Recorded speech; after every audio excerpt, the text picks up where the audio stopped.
എത്ര ടൈം നിന്നാലും പാലായിൽ ജോസ് കെ മാണി എന്ന് പറയുന്ന ആൾക്ക് അവിടെ ജയിച്ചു വരാനുള്ള സാധ്യത വളരെ വിരളമാണ്. തിരുവനന്തപുരം സെൻട്രൽ സീറ്റ് എന്ന് പറയുന്നത് ഒരു ശക്തി കേന്ദ്രം തന്നെയാണ്. അത് ലാസ്റ്റ് ഇയറിൽ കൈവിട്ടു പോയി. അതിന്റെ റീസൺ എല്ലാവർക്കും അറിയാവുന്നതാണ്. അപ്പൊ അന്ന് ഞാനിപ്പോഴും ഓർക്കുന്നത് ഈ ഇദ്ദേഹത്തിന്റെ ഈ പൗരദിനിക്കകത്ത് വന്ന കേരള കോൺഗ്രസിന്റെ ചരിത്രത്തിന്റെ അകത്ത് അദ്ദേഹം കെ എം മാണിയെ കുറിച്ച് പറയുന്നുണ്ട്. കെ എം മാണിനെ കുശുമ്പ് എന്ന് വിളിച്ചു കഴിഞ്ഞാൽ കുശുമ്പിന് വരെ നാണമാകും.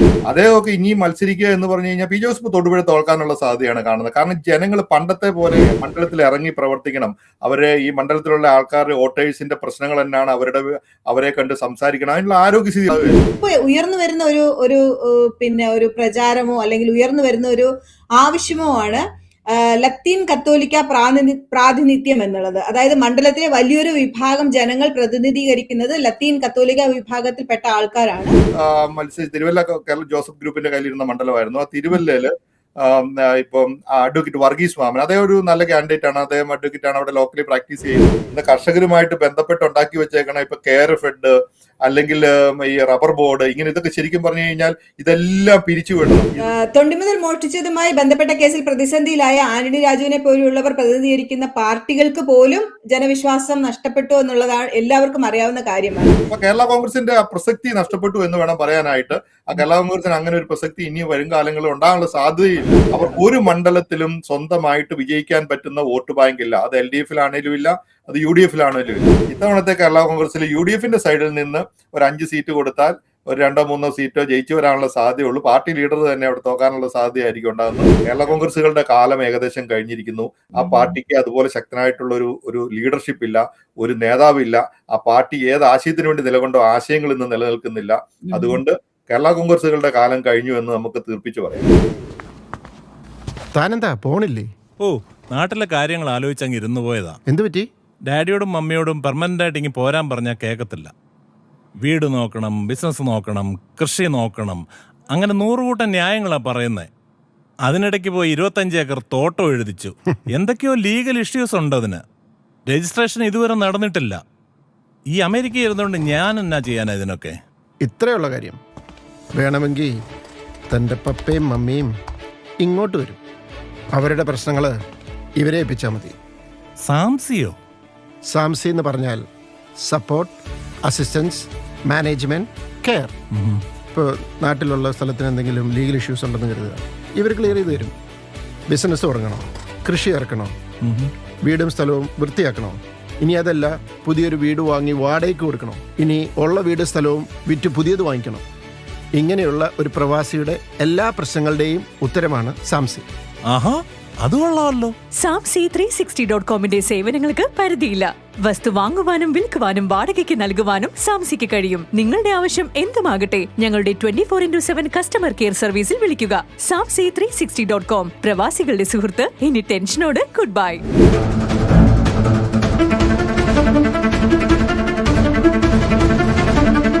നമസ്കാരം. വോക്കി ടോക്കിയുടെ മറ്റൊരു എപ്പിസോഡിലേക്ക് എല്ലാവർക്കും സ്വാഗതം.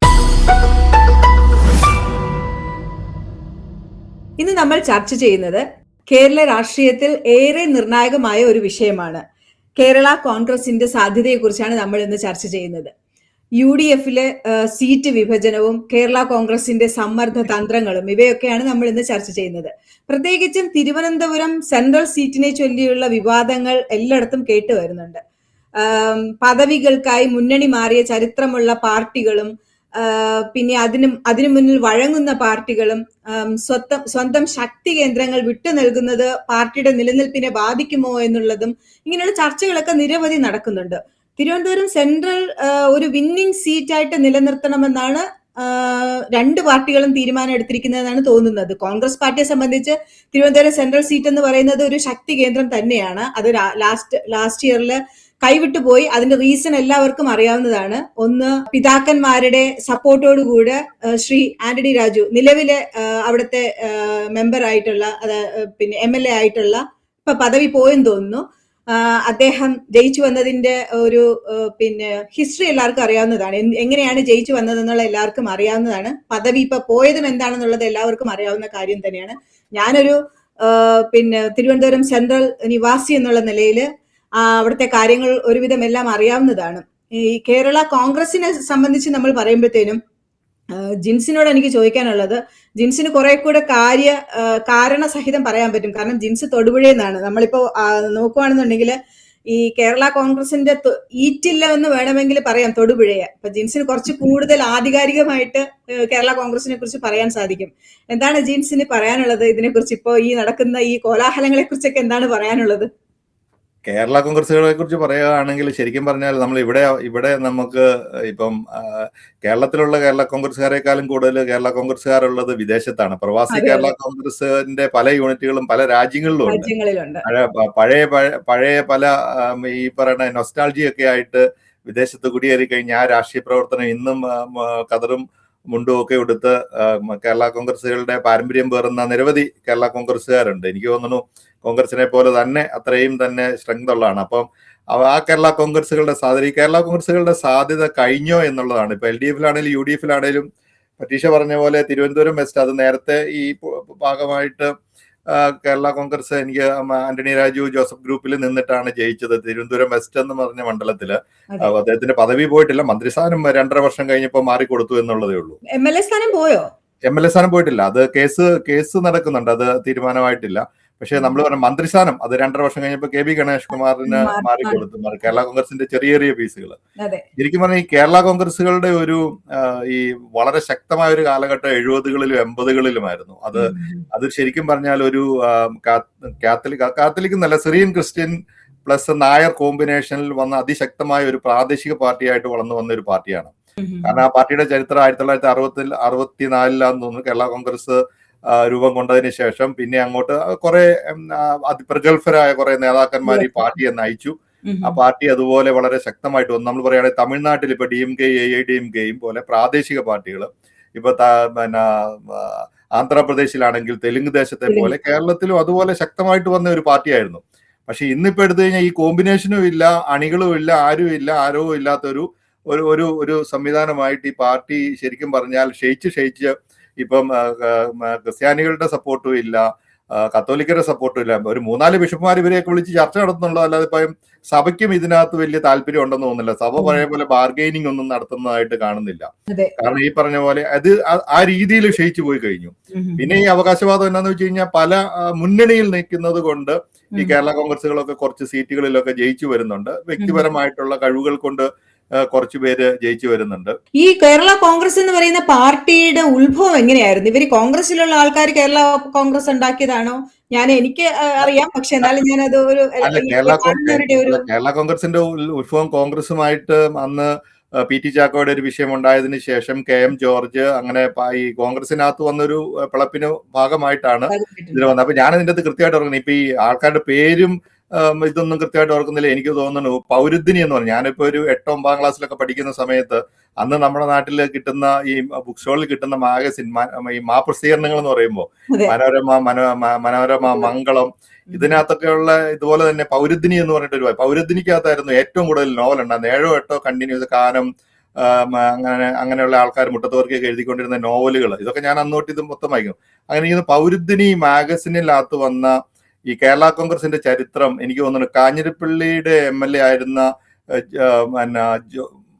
ജോർജ് മാത്യു ആണോ, അങ്ങനെ ഒരു MLA ജോർജ് മാത്യു ആണെന്ന് തോന്നുന്നു, അദ്ദേഹമാണ് കണ്ടശിയായിട്ട് എഴുതിയത്. അത് ഭയങ്കര കേരള കോൺഗ്രസ് അന്നൊക്കെ നമ്മൾ ഈ കേരള കോൺഗ്രസ് പാർട്ടിയുമായിട്ട് വളരെ ഞങ്ങളുടെ നാട്ടിലൊക്കെ ആണെങ്കിൽ കോൺഗ്രസും CPM എന്ന് പറയുന്നത് പോലെ വളരെ ശക്തമായിട്ട് നിൽക്കുന്ന കേരള കോൺഗ്രസ് ജോസഫ് ഗ്രൂപ്പ് അല്ലെങ്കിൽ മാണി ഗ്രൂപ്പ്, അതുപോലെ ഒരു കാലഘട്ടം ഉണ്ടായിരുന്നു 80കൾ 90കളിലൊക്കെ, അതുപോലെ ശക്തമാണ്. അപ്പൊ അന്ന് ഞാനിപ്പോഴും ഓർക്കുന്നത് ഈ ഇദ്ദേഹത്തിന്റെ ഈ പൗരുദിനിക്കകത്ത് വന്ന കേരള കോൺഗ്രസിന്റെ ചരിത്രത്തിന്റെ അകത്ത് അദ്ദേഹം KM മാണിയെ കുറിച്ച് പറയുന്നുണ്ട്. KM മാണിയെ കുശുമ്പ് എന്ന് വിളിച്ചു കഴിഞ്ഞാൽ കുശുമ്പിന് വരെ നാണമാകും എന്ന് പറഞ്ഞ്, അപ്പൊ ഈ കേരള കോൺഗ്രസിന്റെ എല്ലാ വിഭാഗങ്ങളെ കൂട്ടോ ജോസഫിനെ കുറിച്ചും വളരെ നിശ്ചിതമായിട്ട് ഈ കേരള കോൺഗ്രസ് വിമർശിച്ചുകൊണ്ടാണ് അതിന്റെ ചരിത്രമായിട്ട് തുടങ്ങി ഇതെങ്ങനെയാണ് സർവൈവ് ചെയ്ത് എങ്ങനെ മധ്യ തിരുവിതാംകൂറിൽ പ്രത്യേകിച്ചും ഇടുക്കി, പത്തനംതിട്ട, കോട്ടയം ഡിസ്ട്രിക്റ്റുകളിൽ ഈ പറഞ്ഞ പോലെ നായർ സിറിയൻ ക്രിസ്ത്യൻ കോമ്പിനേഷനിൽ അത് എനിക്ക് തോന്നുന്നു 25 സീറ്റുകൾ വരെ നേടിയ സമയമുണ്ടായിരുന്നു. അവിടുന്ന് അങ്ങോട്ട് പോയിട്ട് ഇത് ക്ഷയിച്ചപ്പോഴന്ന് ഏയും കൂവും കായും പിന്നെ ജേക്കബിന്റെ വന്നു, പിന്നെ ബാലകൃഷ്ണപിള്ള പോയി, ഇപ്പൊ KB ഗണേഷ് കുമാറിന്റെ, അപ്പം അങ്ങനെ പല ഗ്രൂപ്പുകളായി പോയി. അത് തന്നെ സഭയ്ക്ക് ആ ഒരു സഭയുടെ ഒരു താല്പര്യം നഷ്ടപ്പെട്ടു. ആ താല്പര്യം നഷ്ടപ്പെട്ടതോടുകൂടി പാർട്ടികൾ ക്ഷയിച്ചു. സത്യം പറഞ്ഞു കഴിഞ്ഞാൽ ഇന്നിപ്പോ UDF-ൽ നിൽക്കുന്ന കേരള കോൺഗ്രസിനെ കുറിച്ച് നമുക്ക് ആദ്യം പറയാം. UDF-ൽ നിൽക്കുന്ന കഴിഞ്ഞ തവണ 10 സീറ്റാണ് കേരള കോൺഗ്രസിന് കൊടുത്തത്. ആ 10 സീറ്റില് 2 സീറ്റ്, അതായത് കടുത്തുരുത്തിയിലെ മോൻസ് ജോസഫും പിന്നെ തൊടുപുഴ പി ജെ ജോസഫിന് വൻ ഭൂരിപക്ഷത്തിലാണ് ജയിച്ചത്. അപ്പൊ പി ജെ ജോസഫ് പക്ഷേ പി ജെ ജോസഫിന് ഇപ്പൊ ഏകദേശം 80-84 വയസ്സായി. അദ്ദേഹത്തിന്റെ പ്രവർത്തനമൊന്നും, അതായത് മണ്ഡലത്തില് കാര്യമായ പ്രവർത്തനമൊന്നും നടത്തുന്നില്ല, മണ്ഡലത്തില് കാണുന്നൊന്നുമില്ല, അദ്ദേഹത്തിന് തീരെ വയ്യാണ്ടിരിക്കുക വരുന്നുണ്ട്. അദ്ദേഹമൊക്കെ ഇനിയും മത്സരിക്കുക എന്ന് പറഞ്ഞു കഴിഞ്ഞാൽ പി ജോസഫ് തൊടുപുഴ തോൽക്കാനുള്ള സാധ്യതയാണ് കാണുന്നത്. കാരണം ജനങ്ങൾ പണ്ടത്തെ പോലെ ഈ പാർട്ടിയോടോ രാഷ്ട്രീയത്തോടോ ആദർശത്തോടോ അങ്ങനെ ഒരു കൂറുള്ള ഒരു തലമുറയല്ല. ഇന്ന് ജെൻസി വന്നു, കുട്ടികൾ വന്നു, ഇപ്പൊ ഒരു പുതിയ തലമുറ, ഇപ്പൊ യങ്സ്റ്റേഴ്സ് ആയിട്ടിരിക്കുന്ന 40-45 വയസ്സുള്ളവർക്ക് പോലും ഈ കേരള കോൺഗ്രസ് ചരിത്രമോ ഇതിനോടുള്ള ഒരു ആഭിമുഖ്യമോ കേരള കോൺഗ്രസ് മുന്നോട്ട് വെച്ച ഒരു ആശയങ്ങളും ആ ഒരു കാലഘട്ടത്തിൽ നടപ്പിലാക്കാൻ പറ്റില്ല. തൊടുപുഴ മണ്ഡലത്തെ കുറിച്ച് വളരെ കൃത്യമായിട്ട് പറഞ്ഞാൽ തൊടുപുഴ മണ്ഡലത്തിന് പി ജോസഫ് കുറെ വികസനം കൊണ്ടുവന്നിട്ടുണ്ട്. ആ വികസനം പി ജോസഫിന് മാത്രം അവകാശപ്പെട്ടതല്ല. കാരണം പി ജോസഫിനെ 2 തവണ തോൽപ്പിച്ചുകൊണ്ട് പി ടി തോമസ് ആദ്യത്തെ തവണ അവിടെ മത്സരിച്ച് ജയിച്ചു വന്നപ്പോൾ പി ടി കൊണ്ടുവന്ന ഒരു വലിയ വികസനമുണ്ട്. പി ടി തോമസ് കൊണ്ടുവന്ന മണ്ഡലത്തിൽ കൊണ്ടുവന്ന, അത് കഴിഞ്ഞ് വന്ന പി ജെ ജോസഫിന്റെ ടൈമിൽ പി ടി തോമസിനെ തോൽപ്പിച്ച് പി ജെ ജോസഫ് വന്നപ്പോൾ പി ജെ ജോസഫിനെ കുറച്ചുകൂടെ ശക്തമായ ആ മണ്ഡലത്തിൽ എന്തെങ്കിലും പി ടി ചെയ്തതിനേക്കാളും കൂടുതൽ ചെയ്യാതിരുന്നാൽ പിന്നെ അതുകൊണ്ട് പി ജെ ജോസഫും കാര്യമായി പ്രവർത്തിച്ചു. അത് കഴിഞ്ഞ് പി ജെ ജോസഫിനെ തോൽപ്പിച്ചുകൊണ്ട് പി ടി വീണ്ടും തൊടുപുഴ MLA ആയി. ആ MLA ആയി വന്നു. ആ സമയത്തൊക്കെ ശരിക്കും പറഞ്ഞാൽ പി ടിക്ക് ഒരു മന്ത്രിസ്ഥാനമൊക്കെ കിട്ടുണ്ടായിരുന്നു, അത് വേറെ ചരിത്രം. അത് കഴിഞ്ഞ് വീണ്ടും പി ജോസഫ് ജയിച്ചു. അപ്പൊ ഇവരുടെ തമ്മിലുള്ള ഒരു മത്സരം ഒരു 10-20 വർഷത്തെ ഒരു ടേമാണ് ശരിക്കും പറഞ്ഞാൽ. തൊടുപുഴ കൂടെ ഒരു 3-4 ഹൈവേകൾ പോകുന്നുണ്ട്. അതൊക്കെ സ്വാഭാവികമായിട്ട് എല്ലാ മണ്ഡലങ്ങളിലും ഇപ്പൊ വടക്കേ മലബാറിൽ നടക്കുന്ന വികസനം പോലെ തന്നെ ഈ ഇടതുപക്ഷ സർക്കാർ കൊണ്ടുവന്നിരിക്കുന്ന അവരുടെ ചില മണ്ഡലങ്ങളിൽ കോൺസെൻട്രേറ്റ് ചെയ്ത് ചില വികസനങ്ങൾ, അല്ലെ റോഡോ പാലമോ ഒക്കെ നടത്തുന്ന പോലെയുള്ള വികസനങ്ങളൊക്കെ അവിടെയും നടത്തിയിട്ടുണ്ട്. പക്ഷെ ഇവരെ കൊണ്ട് ഇപ്പൊ എന്ന് വെച്ച് കഴിഞ്ഞാൽ നമ്മൾ പറയും വയ്യാണ്ടിരിക്കുന്ന സമയത്ത് ഒരു റിട്ടയർമെന്റ്, സർക്കാർ ജോലി 58 വയസ്സിലോ 56 വയസ്സിലോ അവർ റിട്ടയർ ചെയ്താൽ രാഷ്ട്രീയത്തില് പ്രവർത്തനം എന്ന് പറയുമ്പോൾ അവർക്ക് ആരോഗ്യം ഉണ്ടായിരിക്കണം. ആ പ്രായത്തിൽ പറയാം, മണ്ഡലത്തിൽ ഇറങ്ങി പ്രവർത്തിക്കണം. അവരെ ഈ മണ്ഡലത്തിലുള്ള ആൾക്കാർ വോട്ടേഴ്സിന്റെ പ്രശ്നങ്ങൾ എന്നാണ് അവരെ കണ്ട് സംസാരിക്കണം. അതിനുള്ള പറഞ്ഞ പോലെ കുറെ പാർട്ടി അവരെ മക്കളെ കൊണ്ടൊന്ന് സ്ഥാപിക്കാനായിട്ട് നടത്തുന്നുണ്ട്. ഇപ്പൊ എനിക്ക് പറഞ്ഞ ഇപ്പൊ UDF നിൽക്കുന്ന കേരള കോൺഗ്രസ് പി ജെ ജോസഫ് തൊഴിലെ നിൽക്കും. അതിനകത്ത് പറയാണ് ഇപ്പം കഴിഞ്ഞ തവണ കൊടുത്തതിൽ ഈ 10 സീറ്റില് ഒരു 4-5 സീറ്റിന് കൊടുത്താൽ തന്നെ ഈ കോൺഗ്രസിന്റെ ശക്തി കൊണ്ട് അല്ലെങ്കിൽ UDFന്റെ സ്ട്രെങ്ത് കൊണ്ട് മാത്രമേ അവർക്ക് ജയിക്കാൻ പറ്റുള്ളൂ. മോൻസ് ജോസഫ് ഇപ്പൊ പി ജോസഫ് കഴിഞ്ഞു കഴിഞ്ഞാൽ രണ്ടാമത് ജയിച്ചു വന്ന മോൻസ് ജോസഫ് മന്ത്രിയായിരുന്നു. മോൻസ് ജോസഫിന്റെ ഒരു ലീഡർഷിപ്പ് എന്ന് പറഞ്ഞാൽ പാർട്ടിയിൽ ആരെയും വളർത്തിക്കൊണ്ട് വന്നിട്ടില്ല. മോൻസ് ജോസഫ് അങ്ങനെ ഒരു ലീഡർഷിപ്പാണ് ഈ പാർട്ടിക്കകത്ത് കൊണ്ടുവന്നത്. വരുന്ന പല ആൾക്കാരെയും വെട്ടി വളർത്തുന്നതിൽ അതിന് ശിഖരം മുറിച്ചതായിട്ടുള്ള ഈ പാർട്ടി പറയും. പണ്ടൊക്കെ ഇപ്പം ഈ കേരള കോൺഗ്രസിന്റെ വിദ്യാർത്ഥി വിഭാഗമായ പിന്നെ ഈ അവരുടെ വിദ്യാർത്ഥി ഫ്രണ്ട് അതൊക്കെ നല്ല സ്ട്രോങ് ആയിരുന്നു. അതുപോലെ യൂത്ത് ഫ്രണ്ട് സ്ട്രോങ് ആയിരുന്നു. പക്ഷെ ഇന്നതൊന്നും കാര്യമായി പ്രവർത്തിക്കുന്നില്ല. കാരണം നേതാക്കളെ വളർത്തിക്കൊണ്ട് വരുന്നത് കേരള കോൺഗ്രസിനെ പോലെ തന്നെ കേരള കോൺഗ്രസിന് വളരെ ഒരു വൈമുഖ്യമുള്ള സ്ഥാനം നഷ്ടപ്പെടുമെന്നുള്ള പ്രദേശത്തുകൊണ്ട്. അപ്പൊ കടുത്തുരുത്തിയിലും ശരിക്കും പറഞ്ഞു കഴിഞ്ഞാൽ കടുത്തുരുത്തി മണ്ഡലത്തിലും മോൻസ് ജോസഫിന്റെ മണ്ഡലത്തിലും അദ്ദേഹം ചില പ്രാദേശിക വിഭാഗങ്ങളുടെ കൂടെ നിൽക്കുന്നുണ്ടെങ്കിൽ കൂടെ അദ്ദേഹത്തിന്റെ വിജയം അദ്ദേഹം ജയിക്കുമായിരിക്കും. പക്ഷേ എന്ന് പറഞ്ഞാൽ ഒരു മണ്ഡലവും അത്ര അസാധ്യമായ കേരള കോൺഗ്രസിന്റെ സ്ട്രെങ്ത് കൊണ്ട് ജയിക്കാൻ പറ്റുന്ന മണ്ഡലമല്ല. അങ്ങനെ ഒരു മണ്ഡലം ഇല്ല. പിന്നെ ഒരു സാധ്യതയുള്ള മണ്ഡലം എന്ന് പറഞ്ഞാൽ തിരുവല്ലയിൽ കഴിഞ്ഞ തവണ തിരുവല്ല കേരള ജോസഫ് ഗ്രൂപ്പിന്റെ കയ്യിലിരുന്ന മണ്ഡലമായിരുന്നു. ആ തിരുവല്ലയില് ഇപ്പം അഡ്വക്കേറ്റ് വർഗീസ് മാമൻ, അദ്ദേഹം ഒരു നല്ല കാൻഡിഡേറ്റ് ആണ്. അദ്ദേഹം അഡ്വക്കേറ്റ് ആണ്, അവിടെ ലോക്കലി പ്രാക്ടീസ് ചെയ്യുന്നു. മർത്തോമ സഭയുടെ സഭാ ട്രസ്റ്റിയായിട്ട് കുറെ കാലങ്ങൾ ഇരുന്നതാണ്. അദ്ദേഹത്തിന്റെ പാരമ്പര്യമായിട്ട് അദ്ദേഹത്തിന്റെ കുടുംബ വേരുകൾ തിരുവല്ലയിലുണ്ട്. അപ്പൊ ആ തിരുവല്ല മണ്ഡലത്തിൽ ചിലപ്പം ഈ UDFന്റെ ഒപ്പം നിന്ന് കഴിഞ്ഞാൽ അദ്ദേഹം ഒരു സാധ്യതയുണ്ട്. അപ്പൊ ആ ഒരു മണ്ഡലം തൊടുപുഴ തന്നെ പി ജോസഫ് തോക്കാനുള്ള സാധ്യതയാണ് ഉള്ളത്. പിന്നെ ഇടുക്കി മണ്ഡലം റോഷി അഗസ്റ്റിന്റെ മണ്ഡലത്തിൽ അത് ശരിക്കും പറഞ്ഞു കഴിഞ്ഞാൽ കോൺഗ്രസ് മണ്ഡലമാണ്, കോൺഗ്രസിന്റെ ഒരു മണ്ഡലമാണ്. കാരണം ഈ രാഷ്ട്രീയത്തിന്റെ അകത്ത് കളിക്കുമല്ലോ, നമ്മള് മത്സരിക്കുന്ന ആൾക്കാർ തന്നെ ഓപ്പോസിറ്റ് നിൽക്കുന്ന മാണിസാറിനെ പോലെ കുശാഗര ബുദ്ധികളായിട്ടുള്ള നേതാക്കന്മാരൊക്കെ ഓപ്പോസിറ്റ് നിൽക്കുന്ന രാഷ്ട്രീയക്കാരെയും പല പ്രലോഭനങ്ങൾ കൊണ്ട് നമ്മൾ വശത്താക്കി വിജയം സ്വായത്തമാക്കാറുണ്ട്. അപ്പൊ ആ മണ്ഡലത്തിൽ പിന്നെ ജോസഫിന് കൊടുക്കുന്ന ഇപ്പൊ പൂഞ്ഞാർ മണ്ഡലം, ഇരിങ്ങാലക്കുട തോമസ് ഉണ്ണിയാടൻ എന്ന് പറയുന്നത് കഴിഞ്ഞ തവണ തോറ്റുപോയി. അതൊന്നും സ്വന്തമായിട്ട് ഒരു കാരണവശാലും അങ്ങനെ ശരിക്കും പറഞ്ഞാൽ കോൺഗ്രസ് ഈ സീറ്റിൽ ഒരു പകുതി സീറ്റെങ്കിലും തിരിച്ചെടുത്തെങ്കിൽ മാത്രമേ UDFന് തന്നെ ഒരു വിജയ സാധ്യതയുള്ളൂ.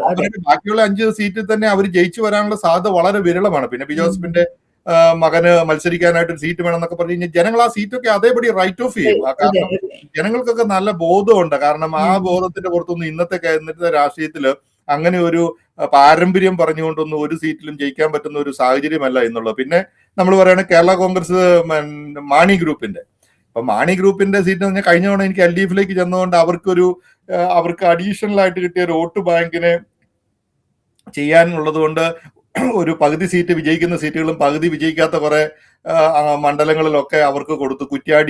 കുറ്റ്യാടിയിലൊക്കെ അവിടെ എന്തൊക്കെ ഒത്തിരി വിഷയങ്ങളുണ്ടായിരുന്നു. കുറ്റ്യാടി മണ്ഡലം, ഇരിക്കൂർ കോൺഗ്രസിന്റെ ഒക്കെ കുത്തക സീറ്റ്, കുടിയേറ്റ മണ്ഡലമാണല്ലോ. അപ്പൊ ആ മണ്ഡലങ്ങളിലും ഈ പറഞ്ഞതുപോലെ ഇത്തവണത്തെ ഈ ഭരണവിരുദ്ധ വികാരത്തിൽ ഇവൻ മന്ത്രിയായിട്ടിരിക്കുന്ന റോഷിക്ക് പോലും ഇടുക്കിയിൽ കോൺഗ്രസ് ഒരു നല്ല കാൻഡിഡേറ്റിനെ പ്ലേസ് ചെയ്താൽ അവിടെ ഒരു ശരിക്കും തീർച്ചയായിട്ടും ഒരു വൻ പരാജയമായിരിക്കും റോഷിനെ കാണിച്ചിരിക്കുന്നത്. പക്ഷെ അതുകൊണ്ട് ഇപ്പൊ LDF-ൽ നിൽക്കുന്ന കേരള കോൺഗ്രസിനും കൂടി വന്നാൽ 1-2 സീറ്റുകൾ ജയിക്കാനുള്ള സാധ്യതയാണ്. അത്രമാത്രം ഭരണവിരുദ്ധ വികാരമുണ്ട്. ആ വികാരം ഞങ്ങൾ മാത്രമായിട്ട് മാറിയെടുക്കുക എന്ന് പറഞ്ഞില്ല. ഒരുപക്ഷെ ഈ പറഞ്ഞ LDF-ൽ നിൽക്കുന്ന കേരള കോൺഗ്രസ് വിഭാഗം UDF-ലേക്ക് വന്നാൽ ഒരു 3-4 സീറ്റ് കിട്ടാനുള്ള ഒരു സാധ്യതയുണ്ട്. ഇവര് കഴിഞ്ഞ തവണ 13 സീറ്റ്, പക്ഷേ UDF-ലേക്ക് വന്നു കഴിഞ്ഞാൽ ഈ 13 സീറ്റിന് പകരം 5-6 സീറ്റ് കൊടുക്കാൻ പറ്റും. ജോസഫിന് എടുക്കുന്ന കുറെ സീറ്റും ഒരു 2-3 സീറ്റ് കൂടുതൽ കൊടുക്കാൻ പറ്റിയല്ല. സീറ്റിന്റെ എണ്ണത്തിലല്ല വിജയിച്ചു വരുന്നത്. കാരണം അവർക്ക് 6 MLA-മാരുണ്ടല്ലോ. കാരണം ഈ ചില റാന്നി പോലെയുള്ള മണ്ഡലങ്ങൾ, അതും ഈ കുടിയേറ്റ മണ്ഡലങ്ങള് പണ്ട് കുടിയേറ്റ ക്രിസ്ത്യാനികളും ഒക്കെ ഉണ്ടായിരുന്നു. പിന്നെ അവരുടെ ഈ കാൻഡിഡേറ്റിന്റെ വ്യക്തിപരമായിട്ടും പിന്നെ ഈ പറഞ്ഞ പോലെ LDF-ന്റെ ആ ഒരു മൊത്തത്തിലുള്ള ആ ഒരു വോട്ട് ബാങ്കിന്റെ സ്ട്രെങ്ത് കൊണ്ടൊക്കെയാണ് അവിടെ ജയിച്ചു വന്നത്. ഇപ്പൊ ശരിക്കും പറഞ്ഞു കഴിഞ്ഞാൽ കേരള കോൺഗ്രസുകൾ ഈ ഒരു ഇലക്ഷനോട് കൂടി തന്നെ അപ്രസക്തമാകാനുള്ള ഒരു സാധ്യതയാണ്. കാരണം അവർ എന്തൊരു ആശയത്തെ പ്രതിനിധീകരിച്ചോ, പ്രത്യേകിച്ച് റബ്ബർ കർഷകർ, ഇത് പറഞ്ഞാൽ ഈ 70-കളിലും 80-കളിലും ഒക്കെ ഈ നമ്മുടെ മധ്യ തിരുവിതാംകൂറിലെ ശരിക്കും പറഞ്ഞാൽ കോട്ടയം, പാല, കാഞ്ഞിരപ്പള്ളി മേഖലകളിലൊക്കെ വളർന്നു വന്ന വലിയ ഒരു ക്രിസ്ത്യൻ ഒരു ബെൽറ്റ് ഉണ്ടായിരുന്നു. ആ ബെൽറ്റിൽ എന്ന് വെച്ച് കഴിഞ്ഞാൽ പ്ലാന്റേഴ്സ് ആയിട്ട് നല്ല സാമ്പത്തിക ശേഷിയുള്ള മക്കളെയൊക്കെ പുറത്തുവിട്ട് പഠിപ്പിച്ച, അങ്ങനെ വലിയ കുടുംബങ്ങളിൽ നല്ല പണം ഉണ്ടാക്കിയ, നല്ല അധ്വാനിച്ച് ഉണ്ടാക്കിയ ഒരു കർഷകരുടെ ഒരു ബലമുണ്ട്. ഇന്ന് കർഷകരും ഇല്ല, അവരെ സപ്പോർട്ട് ചെയ്യാൻ ഈ പാർട്ടി വേണ്ട. അത് കഴിഞ്ഞ് സഭയുടെ നേതൃത്വത്തിൽ ഇൻഫാം എന്ന് പറഞ്ഞ ഒരു കർഷക സംഘടന കൂട്ടായ്മ ഉണ്ടെന്നു. അതിൻ്റെ അകത്ത് സഭ അതിനകത്ത് വലിയ ഇൻവോൾവ്മെന്റ് ഇപ്പോഴും ഉണ്ട്, അതിന്റെ പേരിലൊക്കെ ഉണ്ട്. അതൊരു 10-30 വർഷം KM മാണിയുടെ സാഹചര്യത്തിൽ ആ കർഷകരെ ഒന്നിച്ചു നിർത്താനും കർഷകർക്ക് വേണ്ടി പടവരുത്താനും കൊണ്ടുവന്ന ഇൻഫാം എന്ന് പറയുന്ന ആ കർഷക സംഘടനയെ ശരിക്കും പറഞ്ഞു കഴിഞ്ഞാൽ ഈ കേരള കോൺഗ്രസ് മാണി സാറൊക്കെയാണ് അടിച്ചൊതുക്കിയത്. അതുപോലെ ശരിക്കും പറഞ്ഞാൽ, കാരണം മറ്റൊരു കർഷക സംഘടനയുടെ വളർന്നു വരുന്നതിനോട് യാതൊരു താല്പര്യവുമില്ലാതെ അവർ ശരിക്കും പറഞ്ഞാൽ പുറകിൽ നിന്ന് പാലം വലിക്കുകയാണ് ചെയ്തത്. അങ്ങനെ പാലം വലിച്ച ആ കർഷക സംഘടനയെ പോലും ഒതുക്കി കളഞ്ഞു. പക്ഷെ അതിന്റെ ഒരു ഇമ്പാക്ട് എന്നായിരുന്നു. ഇപ്പൊ നമ്മൾ പറയണ റബ്ബറിന് കിലോയ്ക്ക് 250 രൂപ വേണം, അല്ലെങ്കിൽ 150 രൂപ 200 വേണം, ഒരു കാലഘട്ടത്തിനൊക്കെ ബാർഗെയിൻ ചെയ്യാൻ പറ്റുന്നത്. ഇന്ന് കർഷകരുമായിട്ട് ബന്ധപ്പെട്ട് ഉണ്ടാക്കി വെച്ചേക്കണം ഇപ്പൊ കെയർ ഫെഡ് അല്ലെങ്കിൽ ഈ റബ്ബർ ബോർഡ്, ഇങ്ങനെ ഇതൊക്കെ ശരിക്കും പറഞ്ഞു കഴിഞ്ഞാൽ ഇതെല്ലാം പിരിച്ചു വിടണം. ഇത് 100 കോടി 150 കോടി കേരളത്തിന്റെ ഖജനാവ് വെട്ടിത്തിന്നുന്ന ഓരോ പ്രസ്ഥാനങ്ങളായിട്ട്, ഓരോ പാർട്ടിയുടെ ഇസ്പയുടെ ഏഴാങ്കുലികളായിട്ട് മാത്രമുള്ള പാർട്ടികളുടെ ആൾക്കാർക്ക് ചെയർമാൻ പദവും വണ്ടിയും കൊടിവെച്ച കാറും മത്സരിക്കാൻ വേണ്ടി മാത്രം ഉണ്ടാക്കി വെച്ചേക്കുന്ന സംവിധാനങ്ങളാണ്. ഇതൊന്നും കർഷകർക്ക് യാതൊരു ഗുണം ഉണ്ടാക്കുന്നില്ല. ഇന്ന് ഉള്ള കർഷകരെ കൊണ്ട് തന്നെ എങ്ങനെയാണ് അവരെ ബുദ്ധിമുട്ടിക്കേണ്ടതെന്ന് മാത്രം പ്രവർത്തിക്കുന്ന കുറെ കോർപ്പറേഷനുകളും അങ്ങനെ കുറെ പാർട്ടികളും. അപ്പൊ ഇന്ന് പറഞ്ഞു കഴിഞ്ഞാൽ കേരള കോൺഗ്രസിന്റെ വോട്ട് ബാങ്ക് അല്ലെ വോട്ട് ബേസ് എന്ന് പറയുന്നത് ഇടതുവശത്ത് നിൽക്കുന്നതാണേലും വലതുവശത്ത് നിൽക്കുന്നതാണേലും അവർക്കുള്ള സാധ്യത വളരെ കുറഞ്ഞിട്ടുണ്ട്. ഈ ഒരു ഇലക്ഷനോട് കൂടി തന്നെ അത് ഏകദേശം പറയുകയാണ്. ഇനി ഒരു പാർട്ടി എന്ന നിലയിൽ ഇവർക്ക് ഇപ്പൊ പറയാണ്, ഇപ്പൊ മാണി സാറിന്റെ കാലം കഴിഞ്ഞു. അപ്പൊ ജോസ് കെ മാണി പാലായിൽ ഇപ്പൊ ഈ വർഷമല്ല അടുത്ത വർഷമല്ല എത്ര ടൈം വന്നാലും പാലായിൽ ജോസ് കെ മാണി എന്ന് പറയുന്ന ആൾക്ക് അവിടെ ജയിച്ചു വരാനുള്ള സാധ്യത വളരെ വിരളമാണ്. കാരണം നമ്മുടെ മുനിസിപ്പാലിറ്റി ഇലക്ഷനിൽ കണ്ടതാണല്ലോ. ഇത്തവണയോടുകൂടി തൊടുപുഴ മണ്ഡലത്തിലും ഇത് തന്നെയാണ് സംഭവിക്കാൻ പോകുന്നത്. അങ്ങനെ ഈ കേരള കോൺഗ്രസിന്റെ ഏകദേശം ഒരു കാലാന്ത്യത്തിലേക്ക് അടുത്തു എന്നാണ് നമുക്ക് ഇതിനകത്ത് പറയാനുള്ളത്. ഇതിപ്പോ നമ്മൾ ഈ തൊടുപുഴയിൽ നിന്ന് നേരെ ഇങ്ങോട്ട് തിരുവനന്തപുരത്തേക്ക് വരികയാണെങ്കിൽ പോലും ഇപ്പൊ ഈ നമ്മൾ കാണുന്നത് പൊതുവിലുള്ള ചർച്ച എന്ന് പറയുന്നത് അധികാരത്തിന് വേണ്ടി മുന്നണി കൂറുമാറുന്നതും സീറ്റുകൾക്ക് വേണ്ടി വിലപേശുന്നതും എല്ലാം തന്നെ രാഷ്ട്രീയ ധാർമ്മികതയ്ക്ക് വിരുദ്ധമാണെന്നുള്ളതും ഇത് ജനങ്ങൾക്കിടയിൽ ഒരു മുന്നണിയുടെ വിശ്വാസ്യത തകർക്കുന്നതുമാണെന്നുള്ള ഒരു പൊതുവിലുള്ള ഒരു ചർച്ച ജനങ്ങൾക്കിടയിൽ ഉണ്ട്. അത് കണ്ടില്ലെന്ന് നടിക്കുന്നതാണോ എന്ന് നമുക്കറിയില്ല. പക്ഷെ ജനങ്ങൾക്കിടയിൽ പൊതുവായ ഒരു ചർച്ചയുണ്ട്.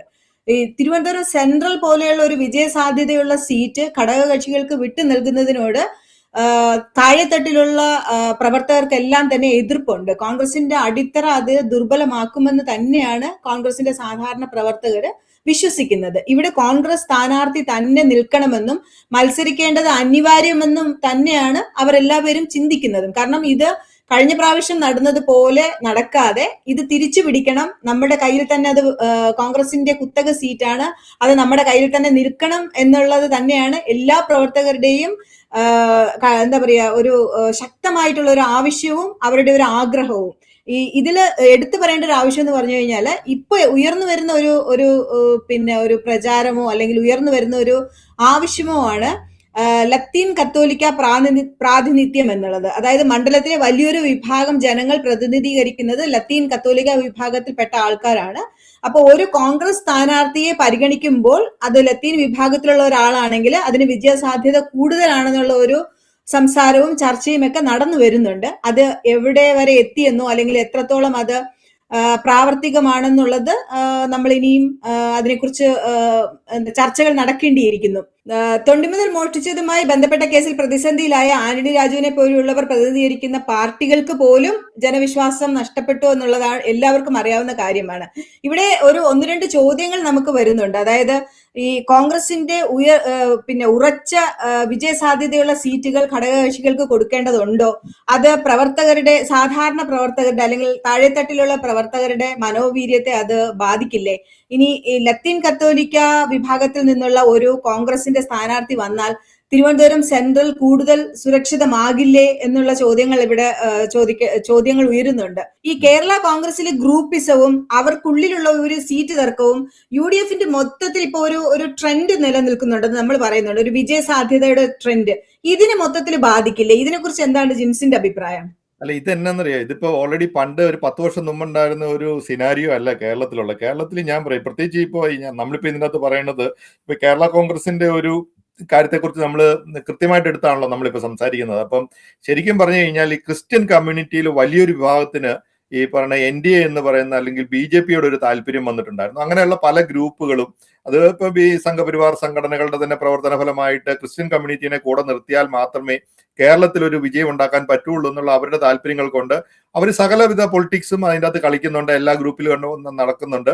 പക്ഷേ ഇപ്പൊ ഈ അടുത്ത സാഹചര്യങ്ങളിൽ ഉണ്ടായിട്ടുള്ള ചില വിഷയങ്ങൾ കാരണം ക്രിസ്ത്യൻ കമ്മ്യൂണിറ്റി പതുക്കെ ബാക്കപ്പ് ചെയ്ത് നിൽക്കുകയാണ്. കാരണം 35% ക്രിസ്ത്യൻ കമ്മ്യൂണിറ്റിയുള്ള തൃശ്ശൂർ മണ്ഡലത്തിൽ നിന്നാണ് ആദ്യമായിട്ടൊരു BJPക്ക് ഒരു MP ഉണ്ടാകുന്നത്. അതുപോലെ തന്നെ കാഞ്ഞിരപ്പള്ളി മണ്ഡലം ക്രിസ്ത്യൻ കമ്മ്യൂണിറ്റിക്ക് അതുപോലെ അത് BJPയുടെ മുകളിലല്ല അൽഫോൻസ് കണ്ണന്താനം, അദ്ദേഹം IAS കാരനും സ്വന്തം കഴിവിലും പ്രാമുഖ്യം കൊണ്ടൊക്കെ തന്നെയാണ് അദ്ദേഹം MLA ആയെങ്കിലും അയാൾ BJPയുടെ MLA ആയിരുന്നു.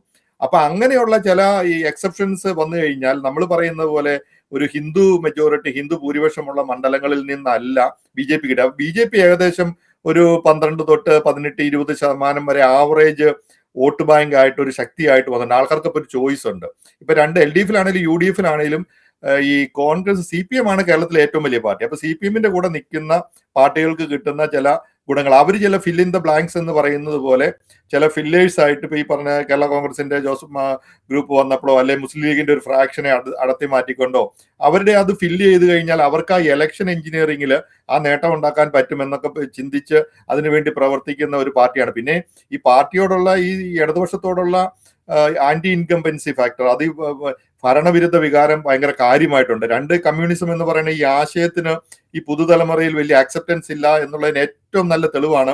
ഇപ്പൊ നമ്മുടെയൊക്കെ ഒരു കാലഘട്ടങ്ങളിൽ 80-ലോ 90-കളിലോ ഒക്കെ ക്യാമ്പസ് എന്ന് പറഞ്ഞാൽ എല്ലാ യൂണിവേഴ്സിറ്റികളും SFI ആയിരുന്നു പഠിച്ചത്. പക്ഷെ ക്യാമ്പസ് അതുപോലെ ഇടതുപക്ഷത്തിന് അത്ര മെജോറിറ്റി ഉള്ള ക്യാമ്പസുകളിൽ പോലും ഈ KSUവും മറ്റുള്ള പാർട്ടികളും ഒക്കെ വളർന്നു വരുന്നത് ഒന്നെങ്കിൽ KSU അല്ലെ MSF അല്ലെ ഈ വർഗീയ അതുള്ള പാർട്ടികളൊക്കെ ചില മത തീവ്രവാദ സംഘടനകളുടെ ഒക്കെ യൂണിറ്റുകൾ ഫ്രാക്ഷൻസ് ഒക്കെ വിജയിച്ചു വരുന്നതിന്റെ കാരണം ഈ കമ്മ്യൂണിസം എന്ന് പറയുന്ന ആശയത്തോട് യുവതലമുറയ്ക്ക് താല്പര്യമില്ല. കാരണം അത് ലോകത്തൊരിടത്തും ആ രീതിയിൽ പിള്ളേരെ ആകർഷിക്കാൻ പറ്റുന്നതൊന്നും ആ സംവിധാനത്തിൽ ഇല്ലാത്തത് കൊണ്ട് അങ്ങനെ പോയി. അപ്പൊ നമ്മളിപ്പോ പറഞ്ഞു വരുന്നത് വെച്ച് കഴിഞ്ഞാൽ ക്രിസ്ത്യാനികളില് ഒരു 1/3 1/4 ക്രിസ്ത്യാനികൾക്ക് ഇങ്ങനെ ഒരു മനംമാറ്റം ഒരു കാലഘട്ടത്തിൽ ഉണ്ടായിരുന്നു. പക്ഷെ അതൊക്കെ മനസ്സിലാക്കാനുള്ള ബോധവും വിവരവും ഉള്ള ഒരു ഗ്രൂപ്പാണ്. അവരെയൊന്നും ഇന്നിപ്പോ ഒരു കേരള കോൺഗ്രസിന്റെ ജാപ്പ എന്ന് പറയുന്ന പോലെ ഒരു ക്രിസ്ത്യൻ കമ്മ്യൂണിറ്റിയുടെ പാർട്ടി എന്ന് പറയാൻ പറ്റിയില്ല.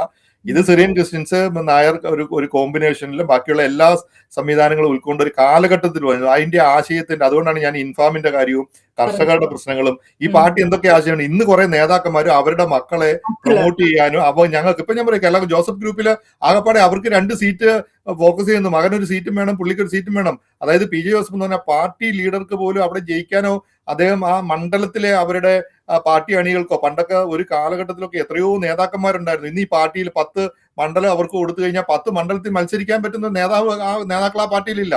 കേരള കോൺഗ്രസ് മാണി ഗ്രൂപ്പിനെ സംബന്ധിച്ചിടത്തോളം സെയിം സിറ്റുവേഷൻ. പാർട്ടിയുടെ ലീഡർ തന്നെ ജയിക്കാൻ വേണ്ടി ഒരു വിന്നബിൾ ആയിട്ടുള്ള ഒരു മണ്ഡലത്തിന് വേണ്ടി ഓടി നടക്കുവാണ്. കാരണം അദ്ദേഹം മാണിസാറിന്റെ ആ മണ്ഡലത്തിൽ 50 വർഷം മാണിസാറ് പ്രതിനിധിച്ച് ആ മണ്ഡലത്തിൽ നിന്ന് ജയിച്ചു വരാൻ പോലും പറ്റാത്ത രീതിയിലാണ് പറഞ്ഞത്. അപ്പൊ കേരള കോൺഗ്രസിന്റെ ആ പ്രസക്തി നഷ്ടപ്പെട്ടു എന്ന് വേണം പറയാനായിട്ട്. ആ കേരള കോൺഗ്രസിന് അങ്ങനെ ഒരു പ്രസക്തി ഇനി വരും കാലങ്ങളിൽ ഉണ്ടാകാനുള്ള സാധ്യതയില്ല.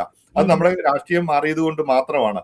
കാരണം ആ 13 സീറ്റ് ഇപ്പൊ ഇടതുപക്ഷം മിക്കവാറും അവര് അങ്ങനെയാണല്ലോ, വളരെ വിദഗ്ധമായിട്ട് അവരെ ടെംപ്റ്റ് ചെയ്യാനായിട്ട് അന്ന് സീറ്റുകളെല്ലാം കൊടുത്തു, തോക്കുന്ന കുറെ സീറ്റുകളും കൊടുത്തു.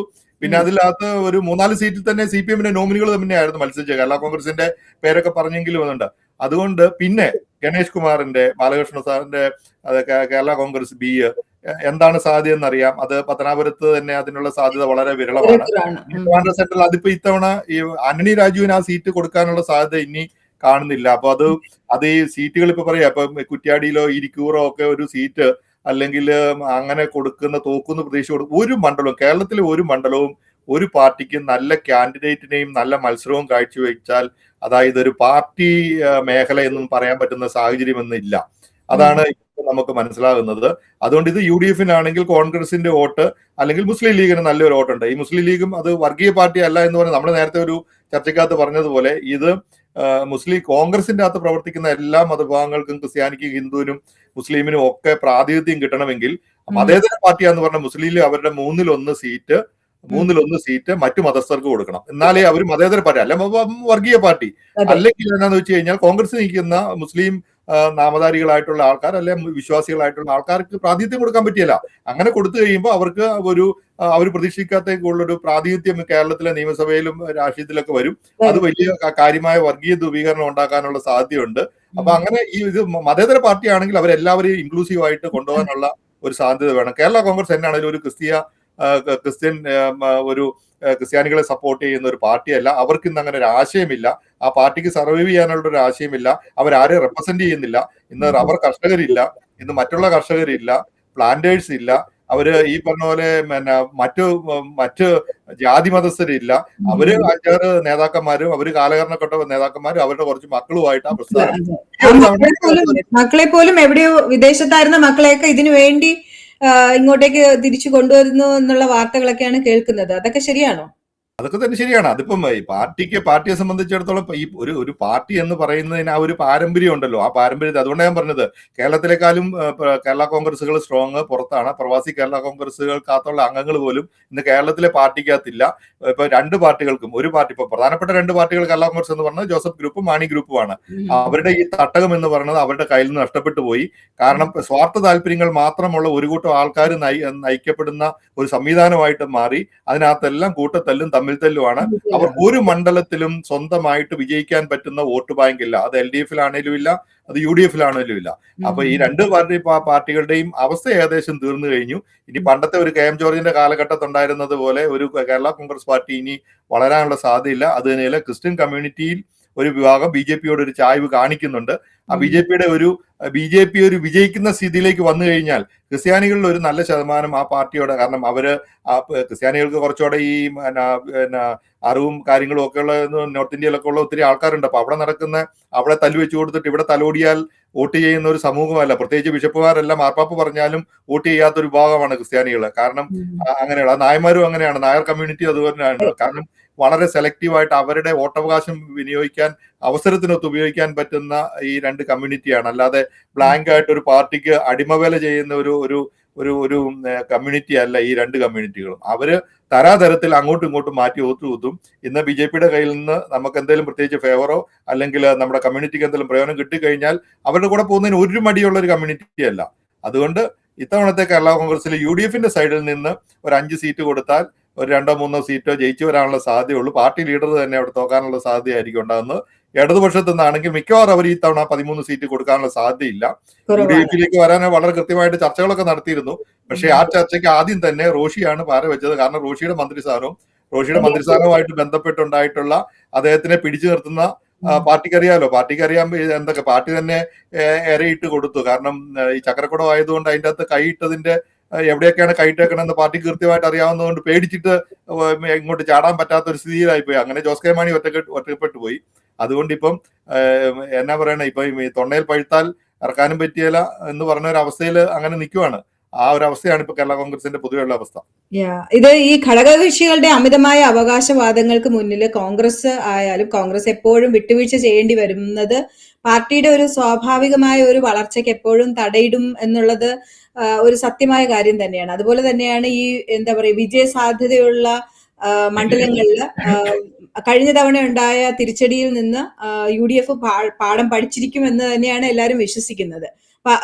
ഇപ്പൊ ജിൻസ് കുറച്ചു നേരത്തെ പറഞ്ഞതുപോലെ തന്നെ പരീക്ഷണങ്ങളൊക്കെ അവര് പരീക്ഷണങ്ങൾ ചെയ്ത് പിന്നെ കുറെ സീറ്റുകളിലെ പരീക്ഷണങ്ങൾ സ്ഥാനാർത്ഥികളെയൊക്കെ നിയമിച്ചിട്ട് ഉറച്ച സീറ്റുകൾ പോലും നഷ്ടപ്പെടുത്തി എന്നുള്ളത് ഒരു പിന്നെ സത്യമായിട്ടുള്ള കാര്യം തന്നെയാണ്. അതുപോലെ റിപ്പീറ്റ് ചെയ്യാതെ പരീക്ഷണങ്ങൾക്ക് തയ്യാറാവാതെ ഉറച്ച സീറ്റുകളിൽ ഉറച്ച സ്ഥാനാർത്ഥികളെ നിർത്തുന്ന ബുദ്ധി കാണിക്കുമെന്ന് തന്നെ വിശ്വസിക്കാം. ഇതൊക്കെ ഈ ജിൻസ് പറഞ്ഞതെല്ലാം അതിനോട് എന്താ പറയാ കണക്ട് ചെയ്ത് വരുന്ന കാര്യങ്ങൾക്ക് തന്നെയാണ്. ഇതുപോലെ തന്നെയാണ് എന്താ പറയാ ഈ വിലപേശലുകളിൽ തട്ടി ഇങ്ങനെയുള്ള കാര്യങ്ങളൊക്കെ ചെയ്യുമ്പോഴത്തേനും ജനങ്ങൾ ആഗ്രഹിക്കുന്ന ഈ പറഞ്ഞതുപോലെ മില്ലേനിയൽസ് അല്ലെങ്കിൽ ജെൻസീസ് എല്ലാവരും ആഗ്രഹിക്കുന്ന ഒരു കാര്യമുണ്ട്. ഈ പിന്നെ സീറ്റുകളാണെങ്കിലും സീറ്റ് വിഭജിക്കുമ്പോഴാണെങ്കിലും ലീഡർഷിപ്പിലാണെങ്കിലും യുവജനങ്ങൾക്ക് പ്രാതിനിധ്യം കൊടുക്കണമെന്നുള്ളത്, അല്ലെങ്കിൽ ഇത് എന്താ പറയാ സ്ത്രീകൾക്ക് പിന്നെ പ്രാതിനിധ്യം കൊടുക്കണം എന്നുള്ളത്. ഇത് ഈ വിലപേശലിന്റെ ഇടയിൽ തട്ടിമറിക്കപ്പെടുന്നത് ഈ യുവജനങ്ങളുടെ പ്രാതിനിധ്യമോ അല്ലെങ്കിൽ കഴിവുള്ള കോൺഗ്രസ് നേതാക്കൾക്കോ അവസരം നിഷേധിക്കപ്പെടുന്നു എന്നുള്ളതാണ്. അപ്പൊ അത് മണ്ഡലത്തിന്റെ വികസനത്തെയും ഒക്കെ പുറകോട്ട് അടിക്കുന്നു എന്നുള്ള ഒരു സത്യമായ കാര്യം തന്നെയാണ്. ഈ കൂറുമാറ്റവും മുന്നണി മാറ്റവും ശീലമാക്കിയിട്ടുള്ള നേതാക്കളും ഒരുപാട് പേരുണ്ട്. അവരെ ജനം മടുത്തു കഴിഞ്ഞു എന്നുള്ളത് എന്താ പറയാ നേരിട്ട് ജനങ്ങൾ തന്നെ അത് പറയുന്നുണ്ട്. ഇപ്പൊ ഈ സോഷ്യൽ മീഡിയയുടെ ഈ അതിപ്രസരമായിട്ടുള്ള ഈ കാലത്തില് ജനങ്ങൾ അത് എന്താ പറയാ നമ്മൾ കമന്റ്സ് ഓരോ ഇതിന്റെ പോസ്റ്റിന്റെ കീഴിൽ നമ്മൾ വായിക്കുമ്പോൾ അല്ലെങ്കിൽ ഒരു കമന്റ്സ് അല്ലെങ്കിൽ ഒരു പോസ്റ്റായിട്ട് തന്നെ ആൾക്കാർ ഇടുന്നുണ്ട്, ഇദ്ദേഹത്തെ സ്ഥാനാർത്ഥി ആക്കരുത്, ഇദ്ദേഹം മാറി നിൽക്കണമെന്ന് അദ്ദേഹത്തിന്റെ പോസ്റ്റോട് കൂടെ തന്നെ അല്ലെങ്കിൽ ഫോട്ടോയോട് കൂടെ തന്നെ ജനങ്ങൾ പോസ്റ്റ് ചെയ്യുന്ന ഒരു പിന്നെ രീതിയിലേക്ക് ഇന്ന് സോഷ്യൽ മീഡിയ വളർന്നു കഴിഞ്ഞിരിക്കുന്നു, ജനങ്ങൾ വളർന്നു കഴിഞ്ഞിരിക്കുന്നു. ഈ സത്യമൊക്കെ രാഷ്ട്രീയ പാർട്ടികൾ എന്നാണ് തിരിച്ചു അറിയുക എന്നുള്ളത് ഒരു കാര്യങ്ങളെ പറ്റി എന്നത് പറയാൻ വെച്ച് കഴിഞ്ഞാൽ ഇപ്പം പൊതുവെ ഈ പിണറായി സർക്കാരിന്റെ മൂന്നാം വിജയം ഒരു കാരണവശാലും ഉണ്ടാവുകയില്ല എന്ന് വിശ്വസിച്ചു തന്നെ. കാരണം അതുപോലെ ഒരു മാൻഡേറ്റ് ആയിരുന്നു ഈ തദ്ദേശ സ്വയംഭരണ സ്ഥാപനങ്ങളിലേക്ക് നടന്ന ഇലക്ഷന്റെ റിസൾട്ട് കൊടുത്തത്. പക്ഷെ ഇത് കേരളത്തിന്റെ ഈ സാഹചര്യത്തിൽ ഇപ്പൊ ഒരു മൂന്നാം മുന്നണിയുണ്ട്. അവരുടെ ഒരു സോഷ്യൽ എഞ്ചിനീയറിംഗിന്റെ ഒരു ഭാഗമുണ്ട്. അങ്ങനെ ഈ വോട്ട് സ്പ്ലിറ്റ് ആവുമ്പോൾ വോട്ട് സ്പ്ലിറ്റ് ആയി കഴിയുമ്പോൾ അത്ര ഈസി ആയിട്ട് UDF ഭരണം കിട്ടാനുള്ള സാധ്യതയല്ല കാണുന്നത്. ഇപ്പൊ മതമാണെന്ന് എന്റെ കാര്യമെന്ന് പറയുന്ന ഒരു പാർട്ടി ആയിക്കോട്ടെ, ഈ പറഞ്ഞ പോലെ ന്യൂനപക്ഷ ഇപ്പം ഒരു ഗ്രൂപ്പിനെ കേരള കോൺഗ്രസുകളായിട്ട് ഇവരുടെയൊക്കെ അമിതമായ അവകാശവാദങ്ങൾ ഈ തമ്മിത്തല്ലുകളെ കൊണ്ട് അവർക്ക് മാത്രമേ നേട്ടമുള്ളൂ. അതായത് ഇതുകൊണ്ട് നാടിന് യാതൊരു പ്രയോജനമില്ല എന്ന് തിരിച്ചറിയുമ്പോൾ കോൺഗ്രസ് നേതൃത്വം കൊടുക്കുന്ന ഒരു മതേതര സമൂഹം, കോൺഗ്രസിന് വോട്ട് ചെയ്യുന്ന മതേതര സമൂഹം കോൺഗ്രസിന് നേതൃത്വത്തിൽ ഒരു ഭരണം വേണ്ടെന്ന് ആഗ്രഹിക്കുന്നുണ്ട്. പക്ഷെ അവരുടെ പെർസെന്റേജ് ഒരു 30% ആണ്. ആ പറയുന്ന പോലെ BJP അതിൻ്റെ അകത്തൊരു 25% അവര് കുറെ അവരുടെ സോഷ്യൽ എഞ്ചിനീയറിംഗിന്റെ ഭാഗമായിട്ട് പല ഗ്രൂപ്പുകളെയും കൂടെ നിർത്തി അവരൊരു 25% വോട്ട് പിടിച്ചു കഴിഞ്ഞാൽ 35% വോട്ടുമായിട്ട് LDF വീണ്ടും മൂന്നാം ഭരണത്തിലേക്ക് വരാനുള്ള സാധ്യതയുണ്ട്. അങ്ങനെ ഒരു എക്സ്ക്ലൂസീവ് ആയിട്ട് ഒരു ഇപ്പം നമുക്ക് അങ്ങനെ പറയാൻ പറ്റുന്ന ഒരു സാഹചര്യമല്ല ഉള്ളത്. പക്ഷെ ഒരു കാര്യം നമുക്ക് തീർച്ചയായിട്ടും വളരെ കൃത്യമായിട്ട് പറയാം. നമ്മുടെ ഇന്നത്തെ ഈ ഒരു സബ്ജക്ട് അനുസരിച്ച് കേരള കോൺഗ്രസുകളുടെ കാലം ഏകദേശം കഴിഞ്ഞിരിക്കുന്നു. ആ പാർട്ടിക്ക് അതുപോലെ ശക്തനായിട്ടുള്ള ഒരു ലീഡർഷിപ്പ് ഇല്ല, ഒരു നേതാവില്ല. ആ പാർട്ടി ഏത് ആശയത്തിന് വേണ്ടി നിലകൊണ്ടോ ആശയങ്ങൾ ഇന്ന് നിലനിൽക്കുന്നില്ല. അതുകൊണ്ട് കേരള കോൺഗ്രസുകളുടെ കാലം കഴിഞ്ഞു എന്ന് നമുക്ക് തീർപ്പിച്ചു പറയാം. ഈ രാഷ്ട്രീയം എന്നത് കേവലം സീറ്റുകൾ വീതം വയ്ക്കലല്ല, മറിച്ച് ജനങ്ങളുടെ താല്പര്യം സംരക്ഷിക്കലാണ്. പ്രത്യേകിച്ച് നമ്മൾ എടുത്തു പറഞ്ഞ ചില സീറ്റുകൾ അത് തിരിച്ചു പിടിക്കാൻ, അതായത് ഉറച്ച സീറ്റുകൾ എന്ന് കോൺഗ്രസ് വിചാരിച്ചിരിക്കുന്ന സീറ്റുകൾ തിരിച്ചു പിടിക്കാൻ ഒരു കോൺഗ്രസ് സ്ഥാനാർത്ഥിയെ തന്നെ വേണമെന്ന പ്രദേശവാസികളുടെ വികാരവും ഈ കൂടുമാറ്റ രാഷ്ട്രീയത്തെ തള്ളിക്കളയും എന്നുള്ള ജനങ്ങളുടെ വികാരവും കണക്കിലെടുത്തുകൊണ്ട് UDF നേതൃത്വത്തിന് കഴിയട്ടെ. ഈ കേരള കോൺഗ്രസിന്റെ പ്രസക്തി നഷ്ടപ്പെട്ടു എന്ന് വിശ്വസിക്കുന്ന ജനങ്ങൾ അങ്ങനെ തന്നെ നമ്മളും ചിന്തിക്കുന്ന തരത്തിലേക്ക് ഇവരുടെ ഈ സീറ്റ് വിഭജനത്തിനുള്ള തർക്കങ്ങളും മുന്നണി ചർച്ചകളും ഇതെല്ലാം കാണുമ്പോൾ അങ്ങനെ തന്നെയാണ് തോന്നിപ്പോകുന്നത്. നിങ്ങളുടെ അഭിപ്രായങ്ങളും താഴെ കമന്റ് ചെയ്യുക. മറ്റൊരു വിഷയവുമായി വീണ്ടും കാണാം. അതുവരയ്ക്കും നന്ദി, നമസ്കാരം. നിങ്ങളൊരു പ്രവാസിയാണോ? നാട്ടിലെ കാര്യങ്ങളോടത്ത് പ്രയാസപ്പെടുന്നുണ്ടോ? വിഷമിക്കണ്ട. ഒരു പ്രവാസിയുടെ നാട്ടിലേക്ക് വേണ്ട എല്ലാ കാര്യങ്ങളും സാംസി ചെയ്തു തരും. Car rental, driver assistance, airport pickup and drop, air ticketing, visa assistance, notary attestation, Aadhaar card and PAN card application, driving licence renewal, property tax payment, basic land tax payment, property fencing, property documents clearing, birth and death certificate registration, money transferring, അങ്ങനെ നിങ്ങൾക്ക് വേണ്ടുന്നതെല്ലാം. നിങ്ങളുടെ ആവശ്യം അതെന്തുമാകട്ടെ, ഞങ്ങളുടെ 24x7 customer കെയറിൽ വിളിക്കുക. samsi360.com, പ്രവാസികളുടെ സുഹൃത്ത്. ഇനി ടെൻഷനോട് ഗുഡ് ബൈ.